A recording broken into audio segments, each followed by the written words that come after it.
Leadership family. What's up, y'all? What's up, guys? Welcome to another Restoring the Breach podcast. I'm your host, Greg. And I'm Cachet, where we specialize in unlocking the leader inside of you. Man, we got some awesome stuff to talk about today. Good topic today. Yeah, man. I mean, it's good to follow up after the one we had, the most recent one we had. If you guys missed it, go back and check out the gender role series, man. It was awesome. We were able to close out our last one with a great friend, Jimmy Altman. And man, it's been resonating with folks left and right. Yep. The feedback has been awesome. It has been. And we love to hear from you guys. We love you guys reaching out and letting us know how it's impacting you.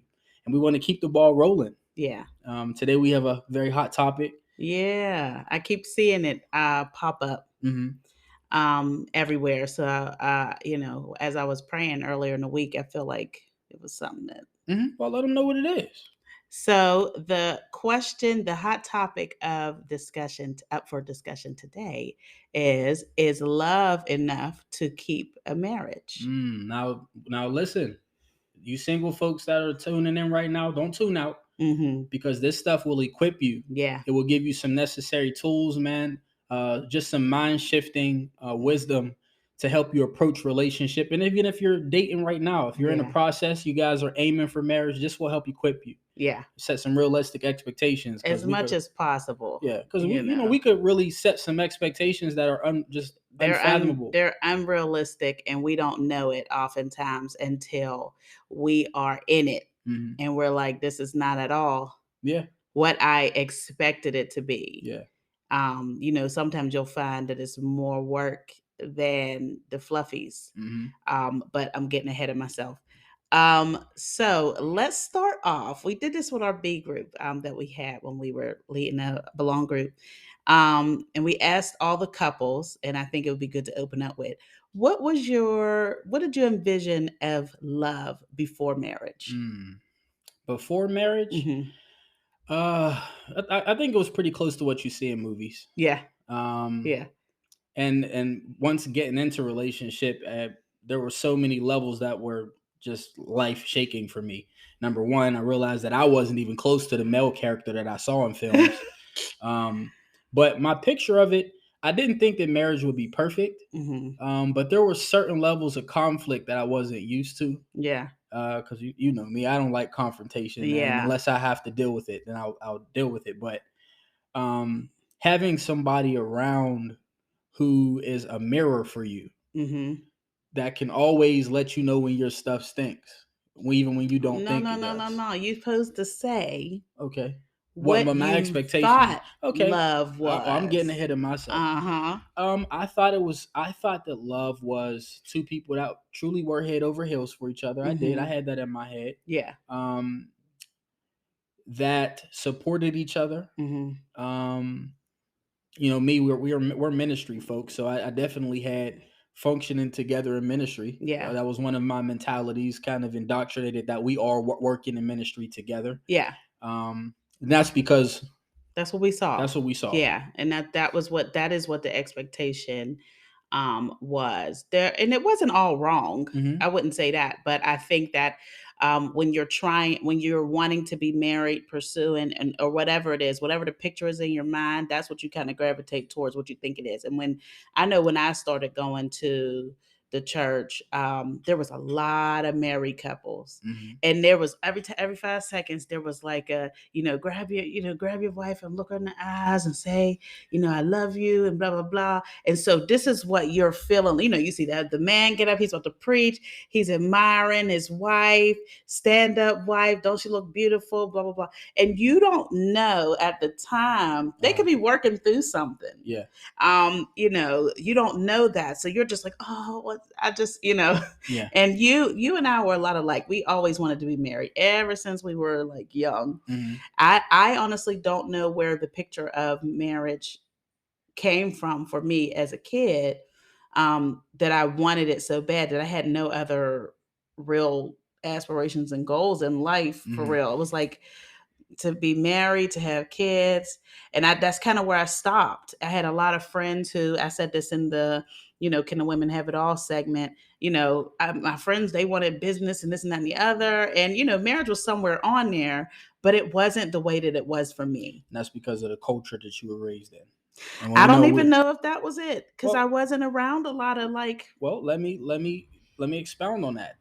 Our mentality, whether people introduce us to dreaming and creating aspirations, or if no one actually did, still created a culture for our thinking.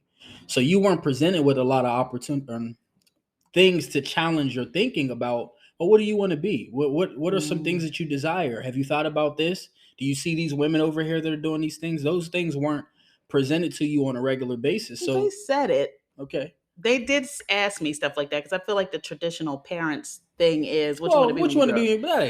be? But But I know my grandma, who had my mom young, Mhm. and she, because she had her young, she later got her nurse. She got her RN license and everything, but she always wanted a lot of stuff for me, because she didn't really get to give it to my mom, because Mhm. she was, Live vicariously through you. yeah. So Yeah. all the things she wanted to do as a mother for my mother, she Mhm. was doing for me. Mhm. But there was a part, and I don't know if I ever said this to you. My grandma really wanted to be married, though. It was Mhm. something I knew. But for real, all the marriages that I saw in some ways was kind of dysfunctional. Like, Mhm. even if I would say TV, like me and my mom was watching soap operas, all them relationships was all jacked up. But there was something in my mind that, and maybe it was something that God had given me Mhm. as a desire. Like, I wanted to be married. And so there wasn't really a lot to say like that in particular, but I know that there was this just strong desire to be married.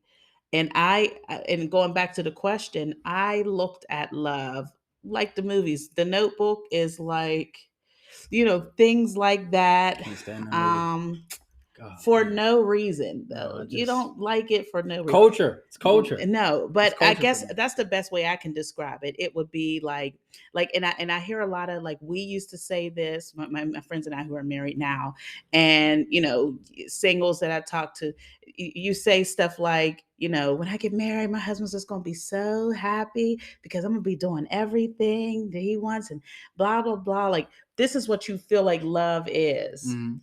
And so it's kind of distorted and you don't know it, Yeah. you Yeah. know. And so I did, I was I was searching for love in every relationship Mhm. that I had, because I wanted everybody to be the one since preschool. And that is not a lie. You can ask my cousin. When I was in preschool, a little boy had said to me, he wanted to be my boyfriend, but he wanted to marry my best friend. Mhm. And I cried all the way home, because I knew there was a difference. I'm like, oh, I'm not no wife. I'm going to just be a girlfriend.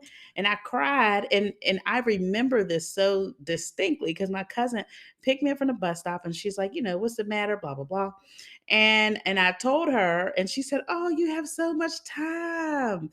Cachet, you're going to be, there's going to be many people that you date before you get married. She's trying to tell me this, but at the time, I was heartbroken. I couldn't see, Mhm. that I didn't imagine that in the time that was it. Yeah. And I was like destroyed Yeah. and crying. I mean, I was hysterically crying, and in my mind, that's all there was. Like, he didn't want to be my husband. He only wanted to be my boyfriend. We don't know what love is as kids. No, but even when you start to think, when you're a Yeah. teenager, and then even when you're an adult, Yep. before you really get into it, you still, like, I went through the same cycle similar to that from preschool Mhm. for a Well, long and time. well, the key question for today, for all you guys that are listening, as Shay already pointed out, is that can just loving someone sustain our relationship? Hmm. Can it allow a marriage to be successful? And So I guess we need to fast forward then. Fast forward yeah, to, because the what thing is is, love in well, marriage? if we look at number one, we could take it right to the word. When the Hmm. Bible clearly paints all the descriptions of what love is. Hmm. Love is kind. Is not Patient, is not puffed up long suffering, which I did not understand until you what for it. years. Yeah. In church, hearing it. Love is patient, love is kind. La la la la. All that mess stuff makes sense and suffers long. I didn't understand it. Yeah, that means it endures. I didn't. So in order to endure, you have to I keep going didn't. I mean, through you something. Something that has to didn't. challenge You you. don't know that that is a part of it until you're really in a marriage trying to love. Yeah. And so how did it change when you got married? What did you see? Well, those characteristics started coming to life for me. Mhm. Because in order for me to understand, you know, for example, what peace is, I have to have some chaos. Mm. I have to have something that allows me to say, "Oh man, this is distinctively different Mhm. from That's this, and good. I like this. This is peace. I can Yeah. identify with peace." So for in relationship, when we started facing challenges, Mhm. um, just simple things like learning how to communicate with each other. Yeah. It really challenged my love Mhm. because it goes beyond feeling. Now love Yeah. is truly in action. If I say that I'm not going to be puffed up because Mhm. that's what love is, then I have to have a situation where, okay, is your pride going to get in the way? Yeah. Is your ego going to get in the way? Do you feel like you need to get the last word? Or are you willing to die down? And in those moments, that's when you find yourself demonstrating love. And this is why um I find a very key piece in this as to why love itself cannot sustain Mhm. a relationship, because it's a characteristic to help hold a marriage up. But Mhm. there are other things in marriage that are key pieces to making it work. Yeah. Yes. Now, the I've seen this a couple times, but I wanted to touch on Dr. Miles Monroe talked about how love wasn't enough. Mm-hmm. And I wanted That you to was good. kind of expound as much as you can on what he was saying. Yeah. Because I saw a post, a man of God, everybody loved him for the most part. And when he quoted it, like Christians in particular were going in Mm-hmm. against him saying, quoting, that love wasn't enough. This is what Miles Monroe was saying. This is what he meant. And I started to see like a divide there because I feel like we don't all understand Yeah. truly what it takes as well as what love actually is. So what did he say? Well, the first thing, as humans, we're quick to get in our feelings. Hmm. Yes, And yes, once yes. emotion gets in the way and it clouds our ability to truly listen to what somebody is saying and interpret it the right way, we're already passing judgment. Hmm. But what Dr. Miles, if you guys have not heard of him, Miles Monroe It's from amazing. the Bahamas, man. Him and his wife have now gone on to be with the Lord, but he has done some phenomenal teaching on relationship, Hmm. on kingdom, on male and women empowerment. But what he really dove into is how love in itself um, is not the thing that keeps marriage, Hmm. because God did not design the institution of marriage to just be love. Yeah. The key piece to marriage is so God can continue to work through us in the earth. Mm. He wanted to continue to multiply His characteristics in the earth. That's number one. That's the number one reason why marriage was created. He didn't create it. He didn't. If you go into the Bible, it didn't say in Genesis that I created man and woman so they could love each other. He said, "Be fruitful and multiply." And so that's the very He first did say he piece. made him a helper, He but did, even with but that's I see not. what you're saying. I did not make this woman so you could feel good about her. That's not what it was about. Adam looked Okay. at her and said, "Hmm, Yeah. this is good." It was Adam. God did not Yeah. make him feel that way. The very things that we have inside of us, our emotions, Hmm. allow us to feel that way about our spouse. Yeah. Um, Which is a good start, yeah, but but but it's not the it's end. to create the connection. Yeah. You need something to create the connection, or we be robots. Yeah. We just be North and South Pole magnets attracting to each other. But there has to be some type of emotional connection, so we're willing to be, because God's relational. Yeah. Um, and that's what love is. Love is a piece to create the relational component between us. Hmm. But what He designed us this marriage for is so we can see our love that we have with Him, Hmm. so we can see why He functions the way that He functions. And Yeah. so then, as a husband, because I see how God treats me, Hmm. I can now understand where He's coming from, and I can have vision and have clear understanding why Yeah. I should love my wife. And one of the words we've been saying for a while over this season, And cultivating her. cultivate and being intentional Yeah. about it, because that's how God is with us. But so in him saying that there was more to marriage than just love. Mm-hmm. So explain a little bit more. So you were saying that marriage is a component, right? Love is a love is a Love is a component. Yeah. component. And so there are other things that are needed. Yeah. So what would you say are things that are needed other than love? Well, I definitely find it it's very important that you have two people who understand who they are. Mm-hmm. You can't have an identity crisis coming into a relationship, because then you're looking to be fulfilled from your spouse. Mm-hmm. And instead of me finding God to be my source Mm-hmm. and sustaining me in my identity and purpose, and then us walking out this purpose together, Mm-hmm. I am now lacking in a certain area of my life that I should be going to God for. Yeah. And it keeps me a step behind in this race. I went through that. Mm. That was you just gave it to me. No, what were you saying, No, go Billy? ahead. I went through that I'm sure somebody can relate to when we that. got So. married.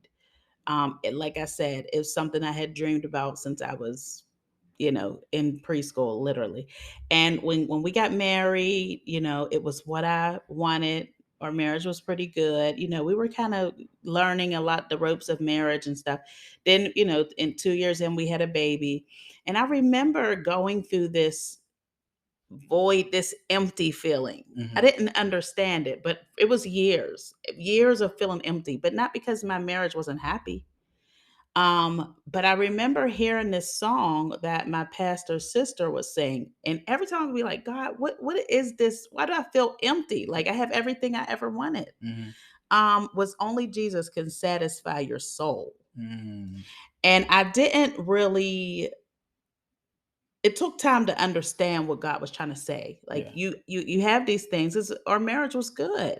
It wasn't a bad marriage, but I had a void because that wasn't. I was looking and thought marriage would fill this void. Yeah. You feel like, oh, we're in love and we're happy and this and that, and it's going to give you what you need. Like, and that's not what it's for. Yeah. And that's not what it does. Yeah.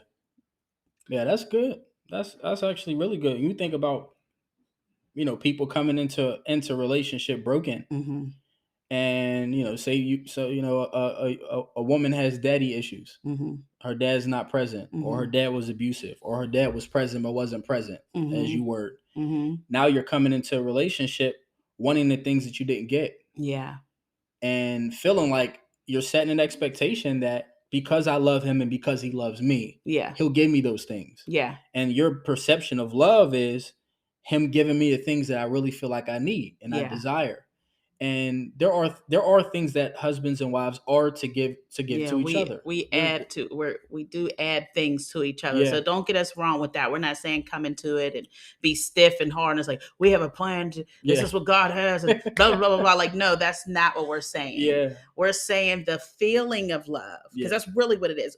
Actual love is an action, it's a choice, it's the work. Yeah. It is what the scripture says about patience and kindness and long suffering. That's a big part of it. Mhm. Long suffering is a huge part of marriage. If you want 50, 60, 70 years of marriage, and it's not that you're going to be miserable in your marriage, but it means that it has to, you're going to endure things. That's good. And you'll really start to see like this is actually what love is. So we are saying that the feeling of love is not the thing that will keep your marriage. That's good.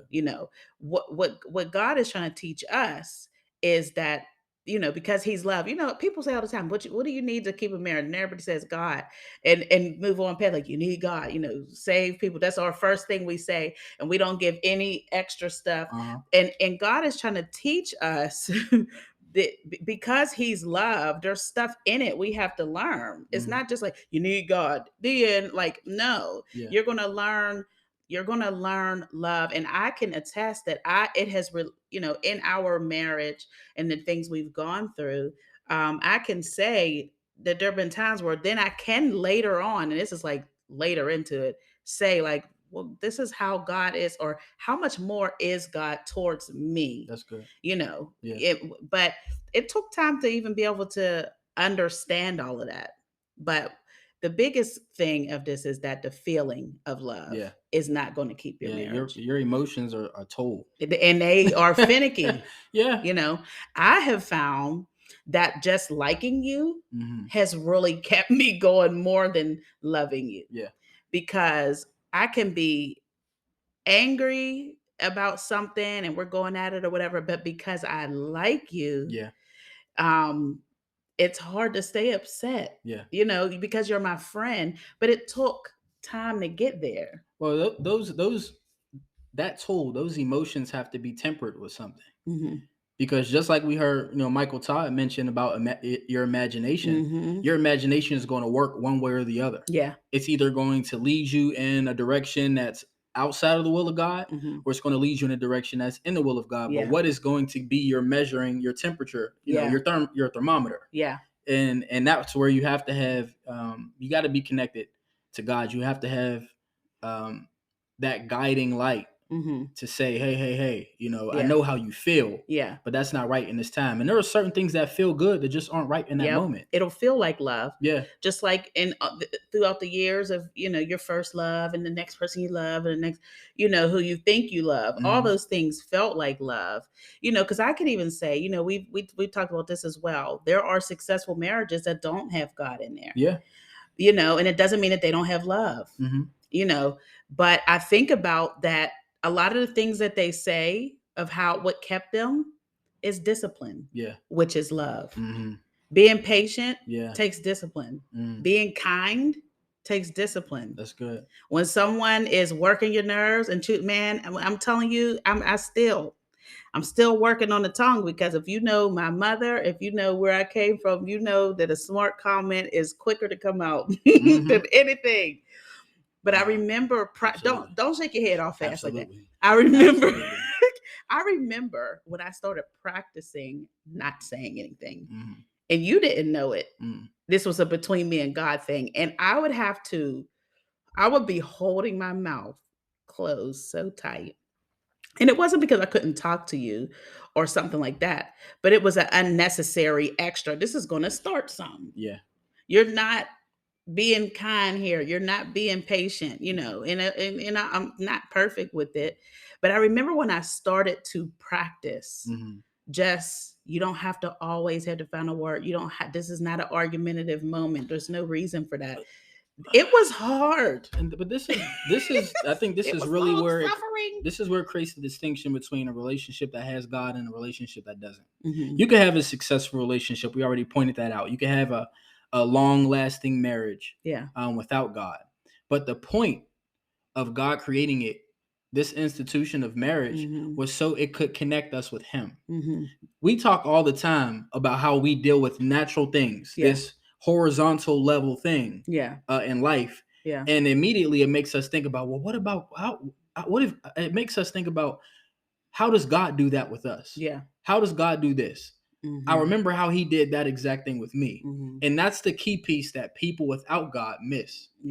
They just don't have it. They could have 50 or 60 years of marriage. But miss on the key pieces that God is over here waving His hand saying, I'm trying to get your attention.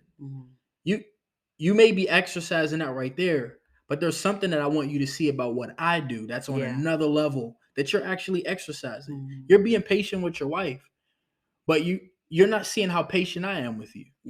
And if you had me involved, you could see that what I'm revealing to you with your spouse, I'm doing as well.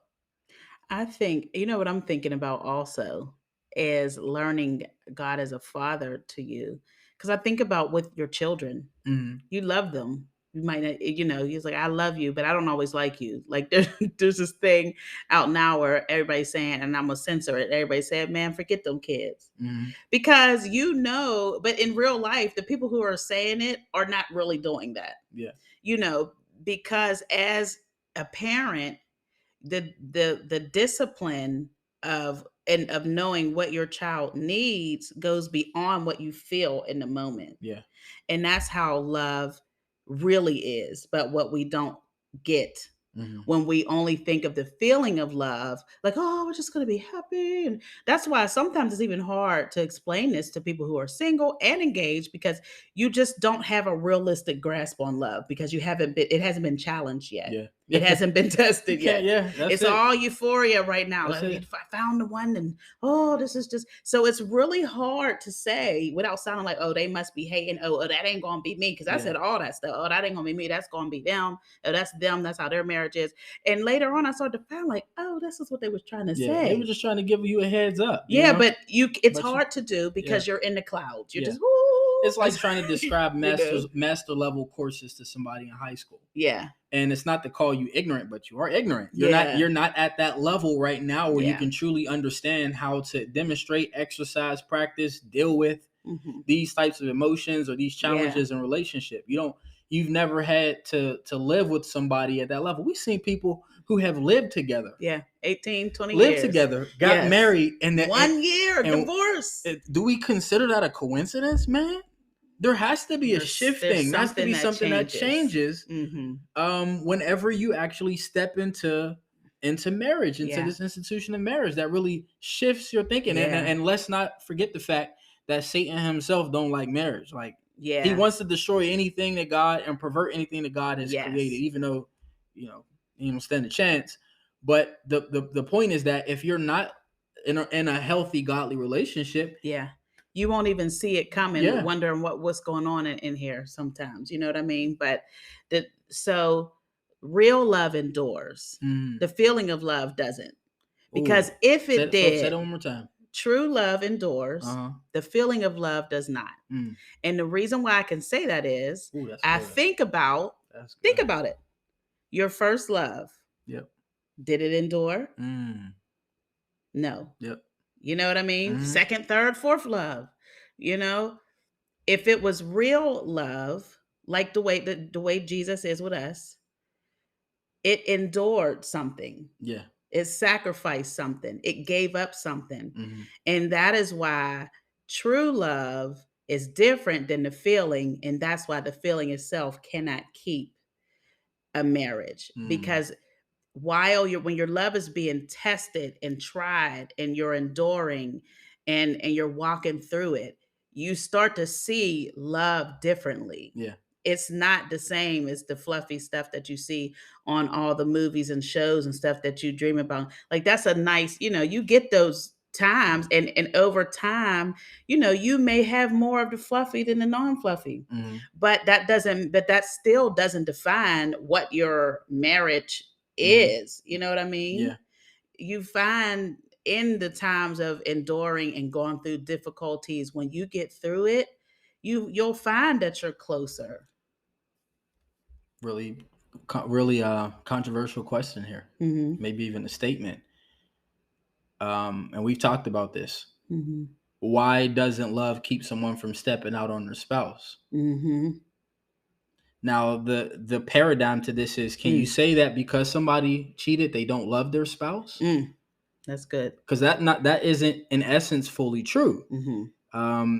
Because we hurt each other all the time. It may not be cheating, but you could say that, if you love me, why did you lie to me? Or if you love me, why did you drink my juice? Yeah. You know what I mean? Yeah. Or why didn't you think of me when you got that? Yeah. But it clearly shows that there has to be something beyond just the feeling of love. Discipline. Beyond the feeling of love. And I've seen so many guys, speakers who travel, talk about they always have an entourage around them to keep them protected. Yeah. And there's a reason for that, because it isn't that I don't love my wife. It's because I need to be able to make sure I protect this. I care that much about it that I have to be intentional, whether that's me being disciplined, seeking God in prayer for what's happening in my family, to when I travel, making sure that I got somebody covering my back, to making sure I don't go in certain places.